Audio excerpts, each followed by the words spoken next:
Today's lecture is on freedom of the press and freedom of association.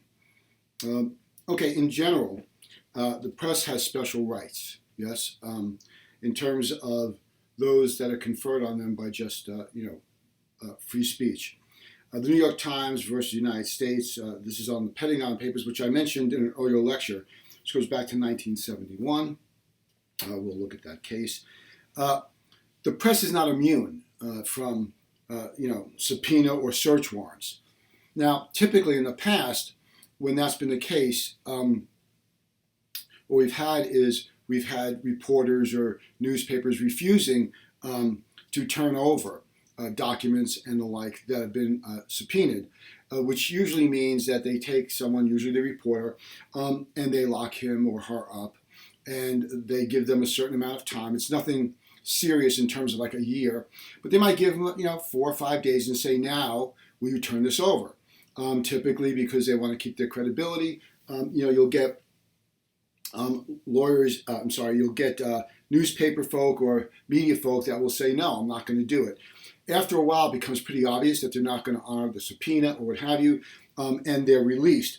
So the press is not immune, but nevertheless, they have to be left alone to do their job. And so the government is very careful.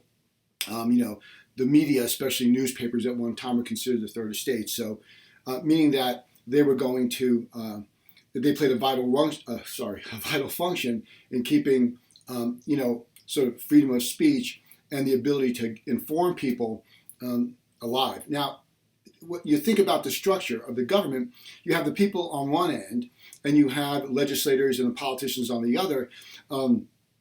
Political parties and the media, or the press, which covers all of it now. It's a term that used to just cover things are printed on the press. Acted as intermediary institutions. They were supposed to provide information, gather it from the public, and then present it, if you will, in their newspapers and the like. And politicians would look at that and get a handle on it. So they were sort of these intermediary institutions. That's changed a great deal now, as those that are supposed to be arbiters, which are the media and the like, have now become more or less partisan, which is problematic because their function was always to remain impartial. That seems to be sort of fading away, in part because there's so many media outlets. They're competing for a smaller and smaller portion of the market. You don't have the 3 major newspapers anymore. You have a lot of them. You have a lot of online. You have a lot of cable. And so as they compete for market share, they have tended to try and find their particular corner of it politically, ideologically, and sort of keep that going. So there's a lot of affirmation going on there, as opposed to independent journalism. That does not mean that any one of these outlets can't be correct. Doesn't mean that at all. It simply means that it's not as investigative, analytical as it once was. Now, we can argue that all day, but this is not a class on the media. Nevertheless, that's sort of the place where it resides. So the government must ensure that places traditionally open to the public remain open unless the government has a compelling interest in closing them, right? So that means that the press can't go wherever it wants. And there are state secrets and the like that, if released, are problematic and can result in serious jail time. The Pentagon Papers, what the court decided was that no, there's no reason for these not to be published. But that has a lot to do with the tenure of the Times and the political environment. So it's somewhat different. So the public, the press has the same right of access as the public itself in gathering information. The advantage they have over the public is that they representing their particular institutions. And I say institutions, nowadays you get, with online, you get all kinds of really individuals that are actually onto themselves their own little news outlet, if you will. So, but they have the same access as everybody else. But people will allow them to interview them, so they can get inside information. They have their sources that can tell them what's going on. You hear a lot of that anonymous sources within the administration, anonymous sources on the committee. But most of that is, again, it's reasonable to assume that a lot of that is going to be nothing more than political slant. In other words, and I mentioned this before, the truth is an interesting thing, right? Facts have to be interpreted. And so half-truths are dangerous, cherry-picking facts, dangerous, because you can create any image you want by cherry-picking this fact and that fact, giving half-truths, lying by omission. Well, we never told you that, right? So there's the press has a lot of power, these media outlets, because people watch them. And people I don't want to say become indoctrinated, because that's really not what's going on, but they find a home there. They like what those people are saying or what they're writing or what have you, and it sort of perpetuates itself. So the truth is often skewed, and it always is anyway, because people have to interpret facts, and people interpret facts differently. They give different weight to one set of facts over another. So we're not going to spend much time on the freedom of the press. That's another class unto itself. But you should understand that the press plays an important role, and over time, for the reasons I mentioned, that role has changed. As a consequence, you're not getting the same sort of news and information that you once did. Okay, I want to talk now about freedom of association. Now, this is important for a whole host of reasons. It's not just enough to be able to have the right to speak, but also to associate with others. Others that may be like-minded or just maybe are interested in a particular area of study or endeavor or what have you. Association is very important. It means that like-minded people, or those that are open-minded or even maybe have a particular slant, have a right to get together. Putting aside for a moment the importance of social interaction for human beings. Human beings really need social interaction. As much as people will say, well, I don't like people, the truth is, even if they're not engaging, being in the presence of other people is very important. We know, for example, that if infants are not, newborns are not touched, it causes developmental issues. Ceausescu in Romania, believed that if you build up your population, that this is somehow going to benefit the society. So people had children; they were put into state institutions. These children were not touched very much at all. I mean, that's why it's important to hold a baby. That's why it's important to engage your baby. It helps their brain develop. And those children basically became, I don't want to say lacking in emotion, but certainly stunted in several different ways. It's very important for social interaction, even for young kids. One of the important things about school is their social interaction, right? So social interaction is really important. So therefore, association is important. So the First Amendment provides for the right to associate with others for the advancement of beliefs, ideas, and opinions, to communicate and to engage in all activities protected by the First Amendment. That's the NAACP versus Alabama in 1958. So look at those three things: beliefs, ideas, opinions. Okay? Beliefs, ideas, opinions. To be able to take what's in your head and be able to share it with others. Now, under the best circumstances, we would like to see people not only associate with those that have a common, set of beliefs, ideas, or opinions, but those that want to be exposed to other beliefs, ideas, and opinions. It's often important to be able to have those that don't agree with you, that challenge your particular belief system or your particular ideas or opinions. That's how there's growth, right? The importance of the public square and being able to exchange ideas, as I've said before, is critical to a republic, a democracy, because we have to let each other express themselves. We might find a vein of truth. We might find something we haven't thought about that now reorientates our thinking. It's how we grow. Think about the scientific method. I like to use this because I think it's very clear.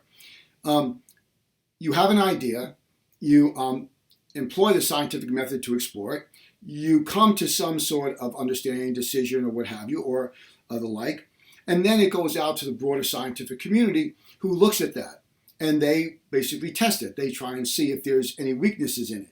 If they should find one, then that particular theory or idea has to be changed, or it could be either supported, it could be ignored, it could be verified in some way.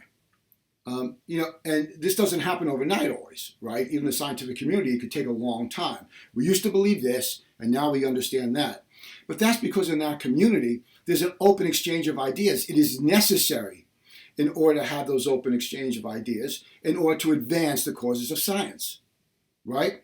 When you lock down and you say, no, you can't examine this any further, we're going to accept this as true, the whole process gets corrupted, and we all suffer because of it. We all suffer because of it. I mean, go back and think in terms of when they thought when somebody was ill, they thought that bleeding them, cutting them open, letting the blood out, would let the evil spirits out. Of course, we understood after a while that does not let anything out. It just causes that person to get weak and possibly die and the like. So we alter that. There was a time when surgery was being done, we wouldn't sterilize. We would just operate, and then people would get infections, and we couldn't really quite understand why they're getting these infections. Well, you were giving them your germs. They were already in a weakened condition, and that became problematic. And then someone stumbles on it, or the idea, and says, you know what, we should, wear gloves, things that don't have, our own particular germs on them. And then that went away. And we said, and to this day, that's how we do it.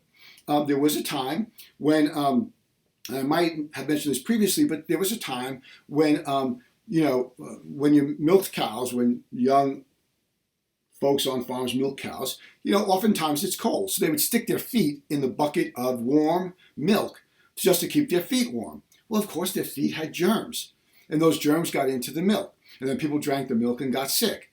And after a while, they realized you can't do that. There's germs, and that's the problem. But they realized if they heated the milk to a certain temperature, it would kill those germs, right? Louis Pasteur, pasteurization, and that those sorts of things would not exist.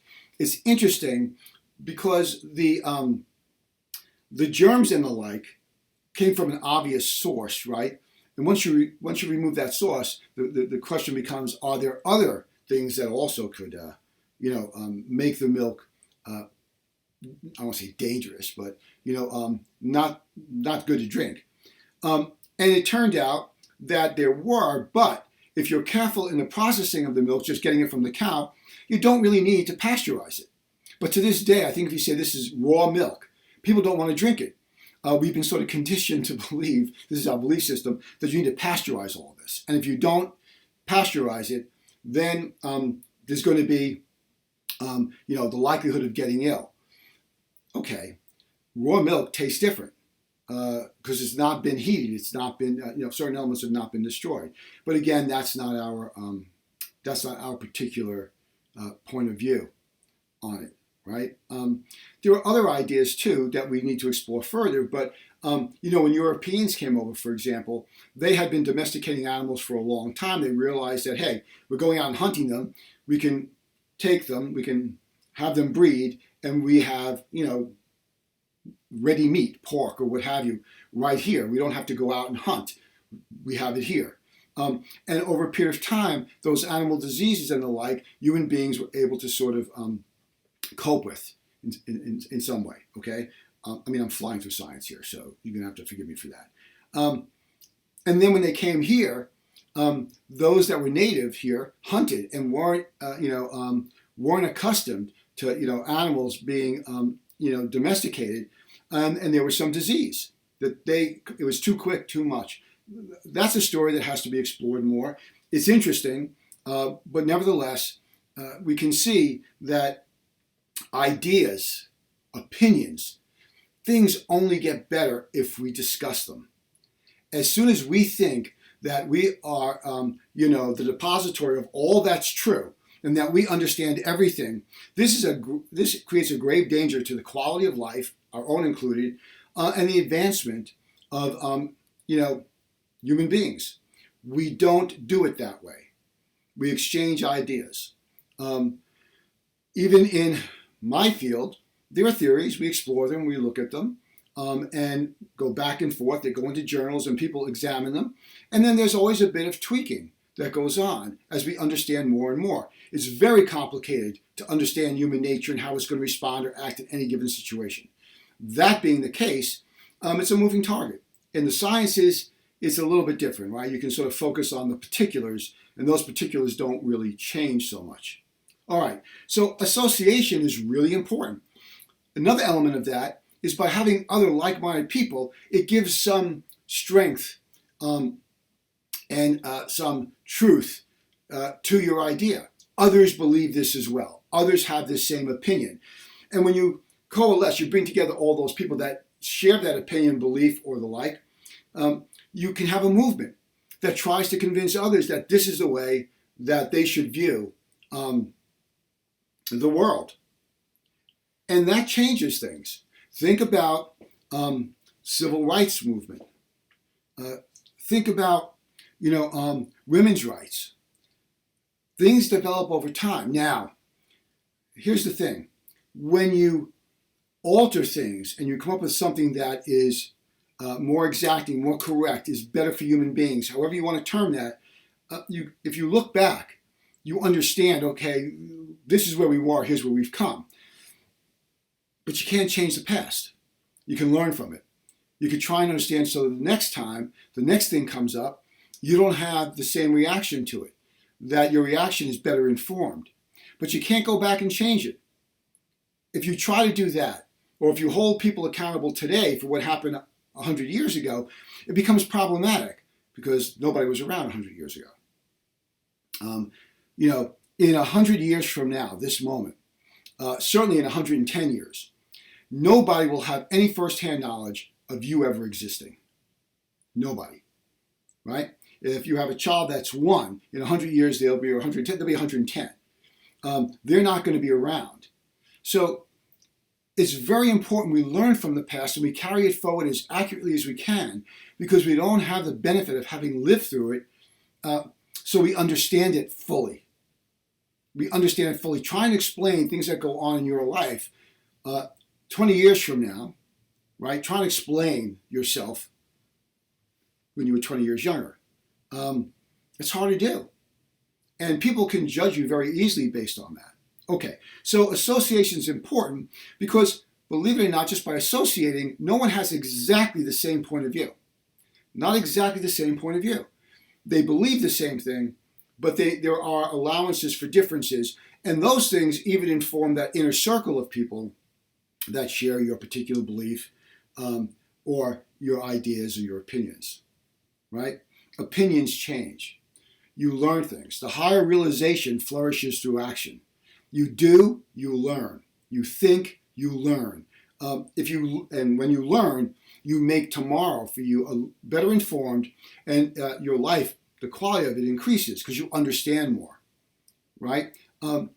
The frontal lobe, for most people, the average is, where we do our reasoning, doesn't really develop fully in most people till the age of around 24. So that means that up to that age, we're typically working with less reasoning abilities. Of course, reasoning abilities increase over time. I mean, a 5-year-old doesn't have the capacity of a 22-year-old. Obviously, a 22-year-old's lived longer, experienced more, and there's development of that frontal lobe. But if you think in terms of, when you were 16 and what you know now at 20, 21, or 18, just 16, you'd say, wow, I really thought this, but you've changed, right? Higher realization flourishes with action. Doing teaches. So you think, but you have to do, and you learn, right? You think, you do, you learn. You just can't learn by thinking alone. You need to feel it. You need to get on the ground with it. You need to get knocked around a bit and say, I get that now. I know how that feels. I understand why that's good or why that's bad, right? Now, with the development of the frontal lobe and the ability to reason more, And I'm not saying that you hit 24 and now you can think and reason. I'm saying that it's a process. Around 24, it's developed enough where you get some reason. There's an old saying that when I was 20, I couldn't believe how stupid my parents were. And by the time I was 30, I couldn't believe how much they had learned in just 10 years. Well, you've experienced more. You understand more. Someone that's 80 has experienced a lot. And we tend to cast aside, folks that are older. But the truth is they've experienced more. And you get a better feel for things. So association is really, really important. Really, really important. And so keep that in mind. That's an important foundational and conceptual sort of guiding principle that you have to hold if you intend to be able to fully understand the importance of association.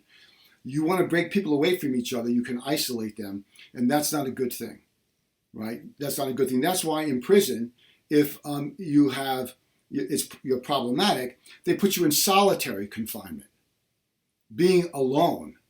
Now, everyone thinks, oh, I like my alone time. I like being alone. Okay, but that's for a period of time, right? It's always good to step away. But if you were always alone, that's why, we get horrified by things like being stuck on a desert island on your own, right? I forget the movie with Tom Hanks where, he makes a coconut, his friend.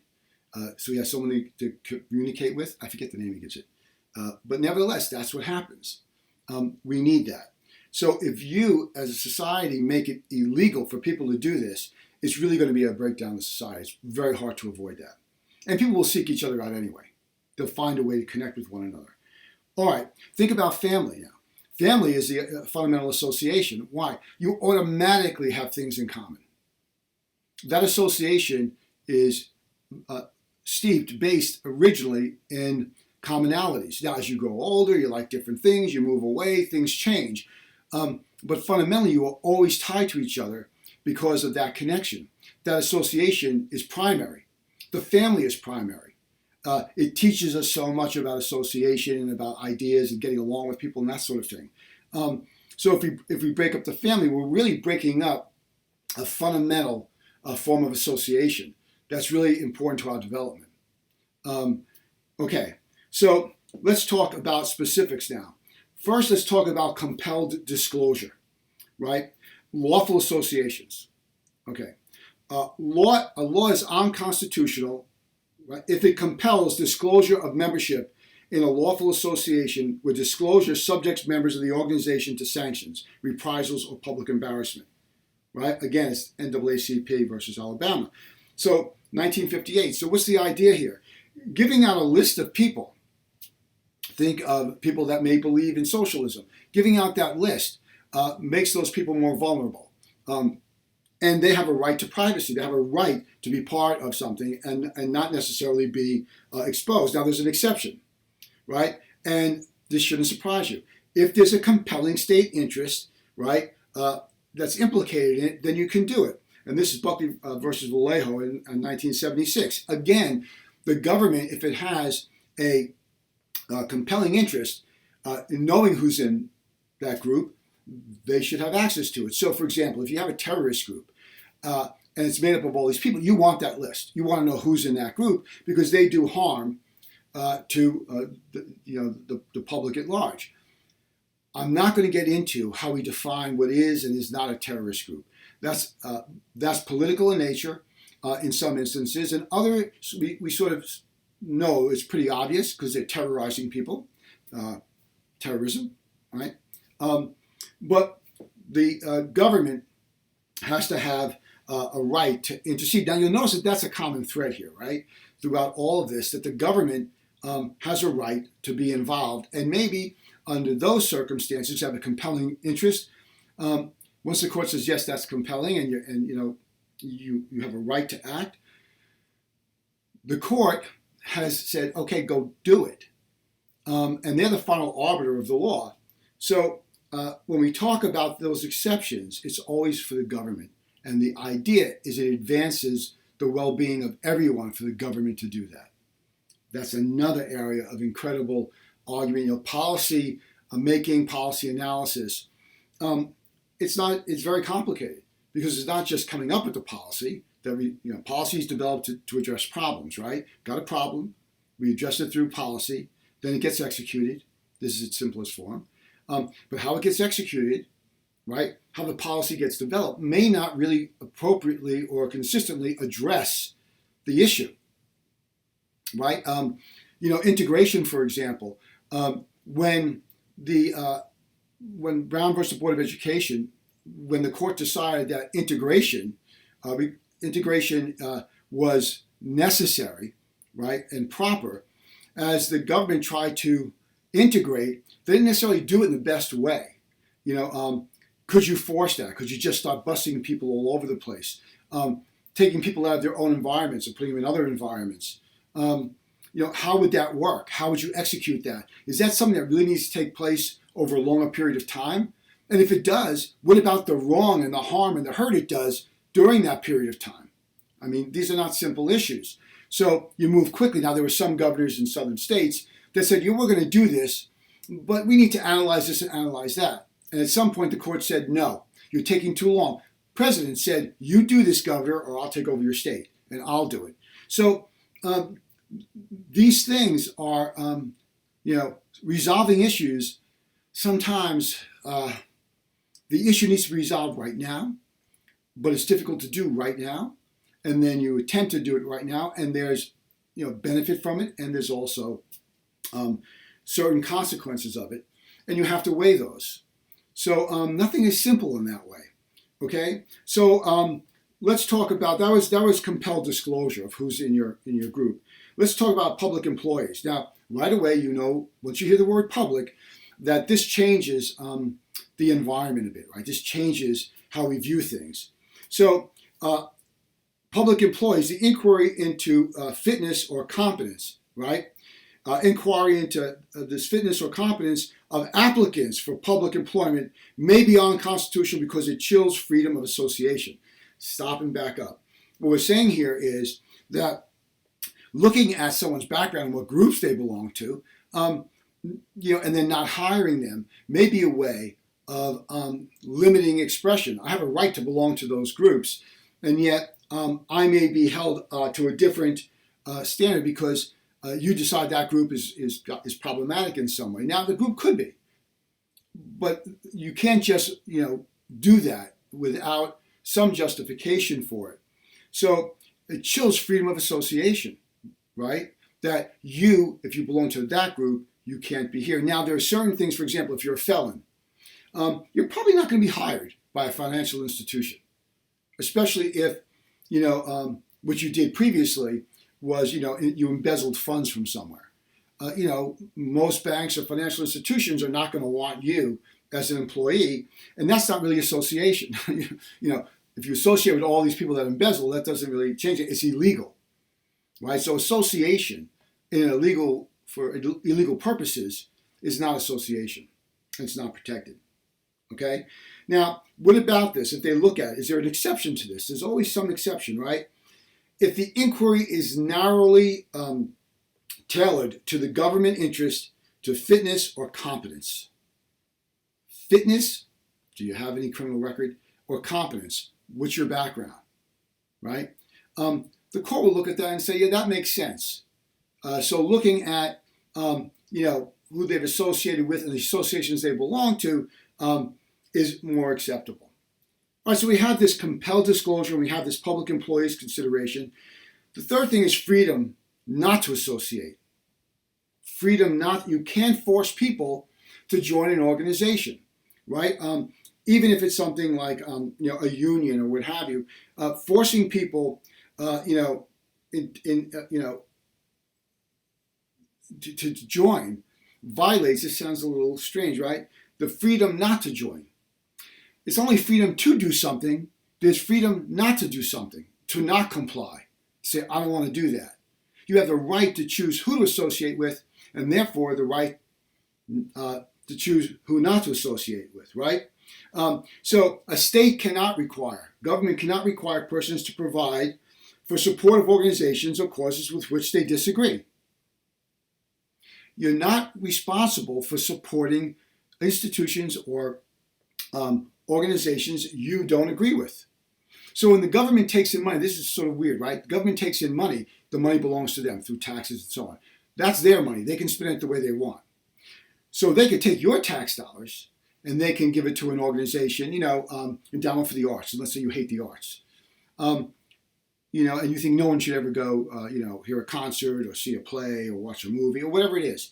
That's the government's money. They do with what they will. But if the government says to you, reach into your pocket and contribute money to that organization, that's something they can't do, right? That's something they can't do. One of the arguments made by Scalia in the Affordable Care Act was that you were penalizing people if they didn't buy something, right?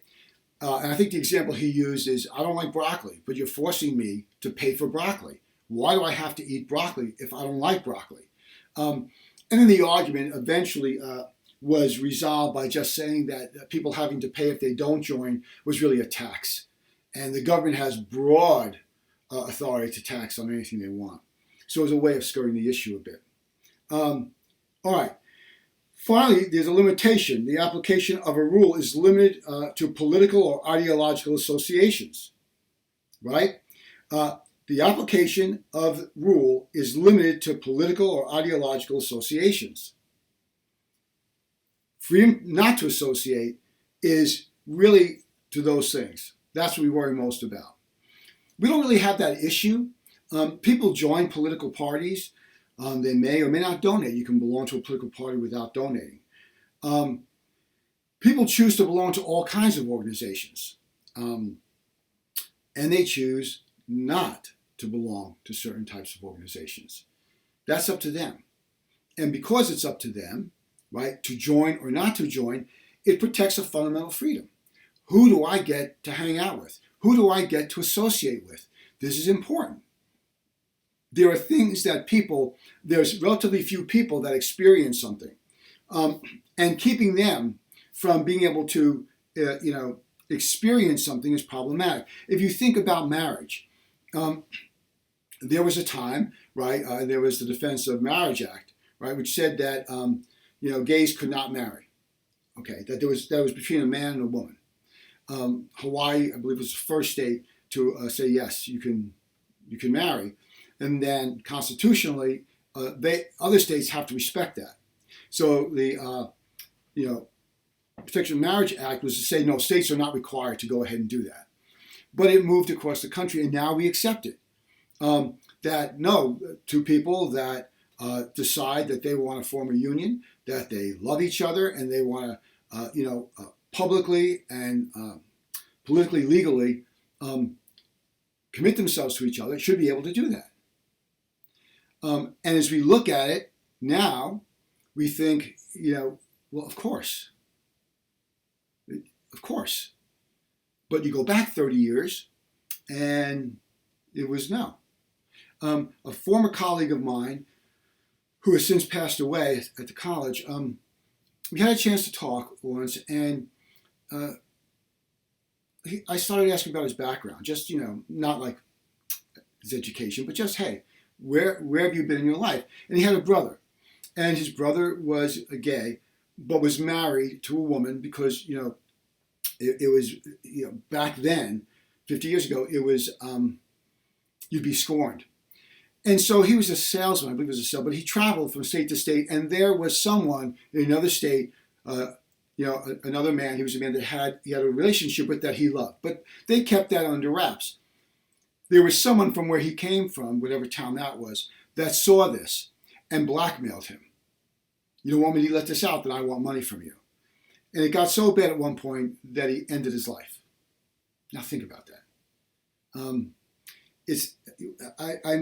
Trying to get one's mind around that because someone loves someone else, we could it's so not accepted that someone might take their own life for it.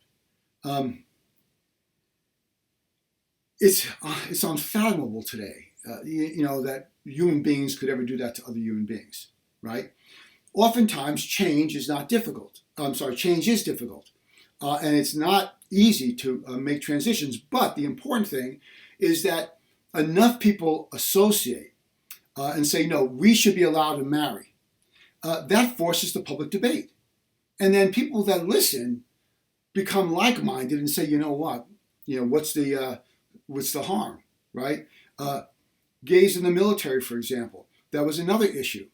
And there was a school of thought that, I don't care if someone's gay. I care that they can, in the military, right? I care that they can shoot straight. And if I'm in a foxhole with them, we can get out together. Don't care about anything else. Oftentimes, believe it or not, the military is much more advanced in terms of sexual orientation, in terms of gender, in terms of race. They're more accepting. Thing is, can you be a soldier, right? Can you do the job you're supposed to do?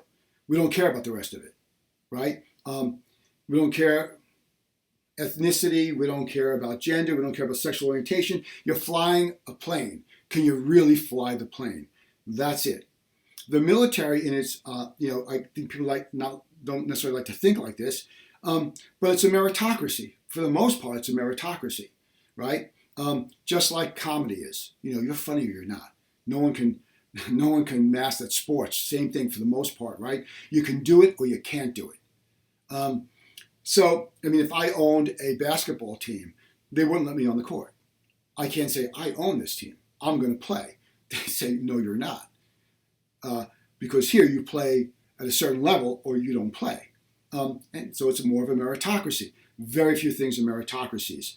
But through association, we move closer to that. We move closer to understanding as more and more people join that particular organization because they see the value, the truth of it.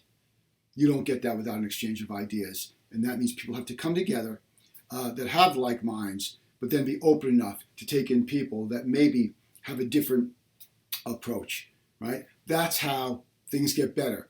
In a republic, really in any political structure, the ability to change, right, and alter, but remain a society ordered and structured. Think about it. Those are two different, very difficult things. To keep order in your society, but be able to change your society at the same time. And republics, they're in the greatest danger because they're most likely to change. And change always causes conflict. And if you get good at conflict and you adhere to the principles of conflict, how you're supposed to engage each other, that's great. That keeps the engines of the structures moving forward, the society moving forward. You got to be able to take a loss on one day, leave the field and say, okay, maybe tomorrow's our day and come back at it again tomorrow, right? It's so important. It's so important, especially to a republic. It makes a republic much more vulnerable than, say, with its dictatorial rule. But dictatorial rule is one person or a group.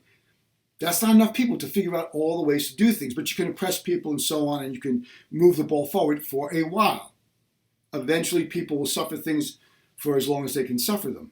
So this idea that somehow it's not association or freedom of expression, it's nice we talk about it, but you have to understand that it's the underpinnings of society, of a republic especially. We have to be good at disagreeing. We have to be really good at conflict resolution. We have to be really good at losing, the battle, but continuing the war of ideas. We have to be okay at the end of the day with our adversaries on a political issue, what have you, and putting that aside. I'll leave you with this one example. Tip O'Neill, Speaker of the House, and Ronald Reagan, President of the United States, completely opposed on almost every idea. But it was very, very common. At the end of the day, they would talk to each other. They wouldn't talk politics. They would talk about, the past. They talk about what they were doing, talk about their families. They stayed connected as people. And then next day, they got back on the field and they were at each other again. But they never let that make them lose sight of the value of the other person and their fundamental humanity. And in a republic, we have to be really good at that, or this whole thing falls apart. And the thing that promotes that the most is freedom of expression. We have to protect that more than anything else. That's the thing. That's what motors us forward. And we have to learn to be tolerant. We have to learn to disagree and be able to smile at each other and say, I really believe this. I know you're wrong. But hey, you want to go out to dinner. That's how it works. Think about with your own friends. You're going to have disagreements. But you can't blow the relationship apart. Because if one disagreement can do that, then you haven't tied to each other enough. We are all people, and wherever you come from in the world, the sort of things that drive us are the same, right? Are the same. No one anywhere in the world is of sound mind and body, especially sound mind, I should say, really different. We all want the same things. We just have different ideas about how to get there and what those things should be. But the most important thing is that we express those ideas to each other. We embrace each other's ideas, and we can still disagree vehemently. We can still say, I can't believe that you even think that. And then you make your argument. And it may take a while. Human beings live there 75 years or whatever it is, and living only 75 years puts those blinders on, right? You only see that expanse. If you don't understand the history, it's really narrow. And so everything has to happen within that time frame, right? Everything has to happen within that time frame in order for us to think it's real. And we don't like doing things today that we know are going to take 100 years to sort of come to fruition. We want everything now. Very human, right? But you can't get everything now. The nature of things is not like that. Some things take a long time. Some things, in taking a long time, cause a great wreckage behind them. And you've got to make a tough decision. Do we force it and get people where they need to be, which will cause maybe backlash and other problems? Or do we get people to accept the fact that we're putting something in motion that's just going to take longer than we're here?